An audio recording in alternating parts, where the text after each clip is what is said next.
अस्सलाम वालेकुम, मेरा नाम वकास है और आप देख रहे हैं हेल्थ विद कीटो।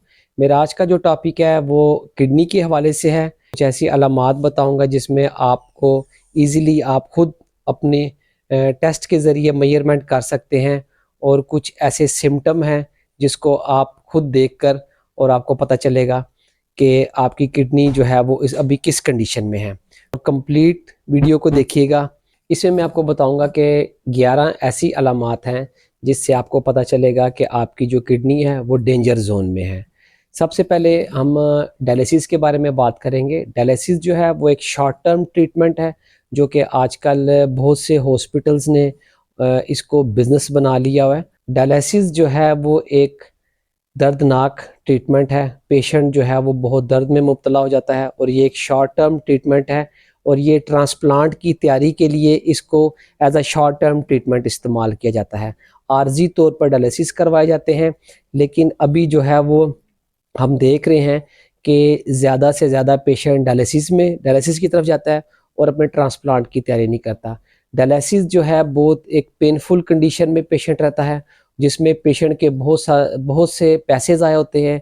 पूरे जो ख़ानदान है वो सुबह से लेके शाम तक डायलिसिस के पीछे भागते रहते हैं, और 1 लाख रुपए का खर्चा आता है डायलिसिस के ऊपर। सुबह से लेके शाम तक बच्चे, बीवी, माँ बाप जो हैं वो पेशेंट के साथ रहते हैं, उनका टाइम ज़ाया होता है, उनका फ्यूचर बर्बाद हो जाता है, और वो डायलिसिस करवाते रहते हैं, ट्रांसप्लांट की प्रिपरेशन नहीं करते। सबसे ज़्यादा गुर्दों को जो अफेक्ट करती हैं वो NSAIDs, जिसको non steroid anti inflammatory drugs कहते हैं। ये किसी भी जिस्म की दर्द के लिए मरीज़ जो है बहुत ज़्यादा यूज़ करता है, और उसका डायरेक्टली अफेक्ट जो है वो गुर्दों पे पड़ता है। गुर्दे जो हैं वो रिवर्स नहीं होते, और जैसे मैंने पहले भी आपको बताया कि सबसे पहले अफेक्ट जो है वो जो दर्द की गोलियां हैं वो गुर्दों को अफेक्ट करती हैं, इसलिए आप दर्द की जो मेडिसिन है वो कम से कम इस्तेमाल करें।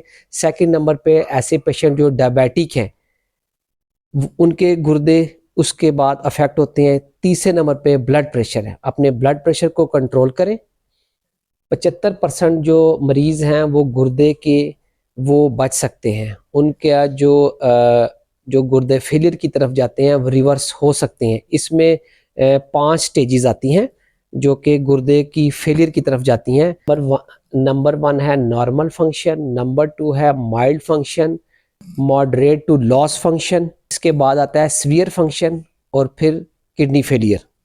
गुर्दे जो हैं वो रिपेयर नहीं हो सकते, और इसके अलावा गुर्दे का जो मेन फंक्शन है वो एक जैसे छाननी नुमा, उसमें गुर्दे जो है वो ब्लड को छानता है और उसमें से जो प्रोटीन है उनको सेपरेट करता है।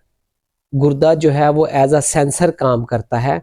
वो हमारे अगर बॉडी में हम पेशाब अगर ज़्यादा कर रहे हैं तो उसको मेंटेन करता है। गुर्दा जो है विटामिन डी को कन्वर्ट करता है, और जो किडनी फेलियर के जो पेशेंट है उनका किडनी है वो लीकेज उसमें स्टार्ट हो जाती है और प्रोटीन को लीक करता है। इसके अलावा गुर्दा तेजाबियत को कंट्रोल करता है। हेल्दी किडनी है वो जो वेस्ट प्रोडक्ट है उसको यूरिन की तरफ ट्रांसफ़र करता है, और जो किडनी फेलियर की तरफ जो जाता है वो दोबारा ब्लड के अंदर शामिल होता है, जिसकी वजह से अब हमारी पूरी बॉडी जो है उसमें स्वेलिंग, बॉडी में खारिश स्टार्ट हो जाती है, बॉडी में हमारी तेजाबियत हमें स्टार्ट हो जाती है।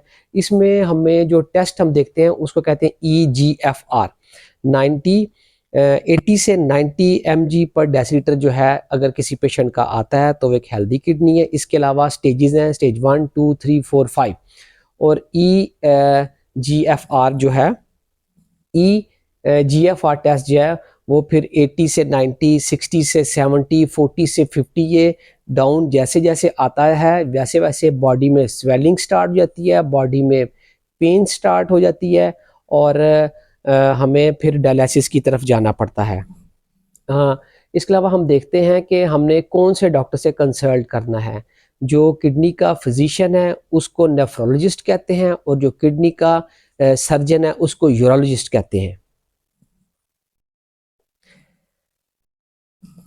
किडनी फेलियर की जब थर्ड फोर्थ स्टेज पे जब जाता है पेशेंट तो उसमें एनीमिया, खून की कमी स्टार्ट हो जाती है, और ब्लड प्रेशर जो है वो इंक्रीज हो जाता है, कैल्शियम लेवल जो है वो डाउन हो जाता है, जिसकी वजह से पेशेंट एनेमिक हो जाता है, और हम देखते हैं कि पेशेंट में खून की शदीद कमी होती है, पेशेंट के यूरिन का कलर जो है वो चेंज होता है, फेफड़ों में पेशेंट के पानी पड़ जाता है, नींद जो है वो पेशेंट की कम हो जाती है, लास्ट स्टेज पे आके पेशेंट के जिस्म पे शदीद किस्म की खारिश स्टार्ट हो जाती है। और हमें जो है वो हर इंसान को यूरिया क्रिएटिनिन जो है वो 6 महीने के बाद लाजमी करवाना चाहिए। जो किडनी फेलियर के पेशेंट है, जब वो ट्रांसप्लांट की तरफ जा रहे हो तो शुगर को कंट्रोल करना है, ब्लड प्रेशर को कंट्रोल करना है, इसके लिए मेडिकल स्पेशलिस्ट से कंसल्ट करना है। इसके अलावा लो कार्ब डाइट की तरफ जाना है, कीटो डाइट यूज़ करनी है। और कीटो डाइट जो है वो बेहतरीन कीटो डाइट है, वो स्टेज 1-2 से पेशेंट को 75% पेशेंट जो है वो रिवर्स की तरफ जा सकते हैं। और मैं दोबारा बताऊं, डायलिसिस को ट्रीटमेंट नहीं बनाना है, डायलिसिस जो है वो ट्रीटमेंट नहीं है, डायलिसिस सिर्फ शॉर्ट टर्म है, सिर्फ शॉर्ट टर्म। जो किडनी फेलियर की जो ट्रीटमेंट है वो ट्रांसप्लांट है। तो आई होप आपको मेरी ये वीडियो पसंद आई होगी, और नेक्स्ट जो है वो मैं कीटो डाइट के ऊपर वीडियो बनाऊंगा। और अगर आप मेरे चैनल पे नए हैं तो मेरे चैनल को सब्सक्राइब करें और मेरी वीडियो को शेयर करें। थैंक यू वेरी मच, अपना ख्याल रखिएगा।